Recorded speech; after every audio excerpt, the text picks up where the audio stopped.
Asia কাপের উত্তেজনা যে শুধু মাঠে ছিল না, সেটা ফাইনাল শেষ হতেই আরও স্পষ্ট হয়ে উঠেছে। রোববার পাকিস্তানকে হারিয়ে শিরোপা জিতেছে ভারত, কিন্তু ম্যাচের ফলাফল ছাপিয়ে আলোচনায় এখনও দুই দেশের নেতাদের কথার লড়াই।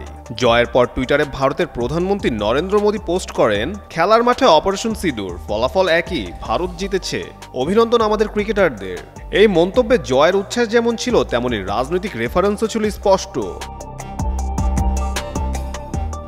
মোদির এই বক্তব্যের তীব্র প্রতিক্রিয়া জানিয়েছে পাকিস্তান ক্রিকেট বোর্ডের চেয়ারম্যান মহসিন নাকভি। তিনি পাল্টা টুইটে লিখেছেন, যদি যুদ্ধই হয় তোমাদের গর্বের মাপকাঠি, তাহলে ইতিহাস ইতিমধ্যে পাকিস্তানের হাতে তোমার লজ্জাজনক পরাজয়ের স্মরণ রেখেছে। কোনো ক্রিকেট ম্যাচ তা মুছে ফেলতে পারে না। খেলায় যুদ্ধ টেনে আনা খেলাধুলার চেতনার অপমান। এই পাল্টাপাল্টি বার্তা যেন বোঝায় খেলার বাইরে আরও বড় লড়াই চলছে। অন্যদিকে ফাইনালের পর ভারতীয় ক্রিকেট দল মঞ্চে গিয়ে ট্রফি নেয়নি। এসিসি সভাপতি ও পিসিবি প্রধান মহসিন নাকভির উপস্থিতি মঞ্চে থাকায় ভারতীয় দল সে অনুষ্ঠানে অংশই নেয়নি। অধিনায়ক সূর্যকুমার যাদব ম্যাচ শেষে জানান, তারা পরিকল্পিতভাবে এই সিদ্ধান্ত নিয়েছেন। যেখানে ক্রিকেট হয় প্রতিদ্বন্দ্বিতার উৎসব, সেখানে এখন তা হয়ে উঠেছে দুই প্রতিবেশীর বিবাদের আরেক ক্ষেত্র। মাঠে ম্যাচ শেষ হলেও বাইরের খেলাটা এখনও চলছেই।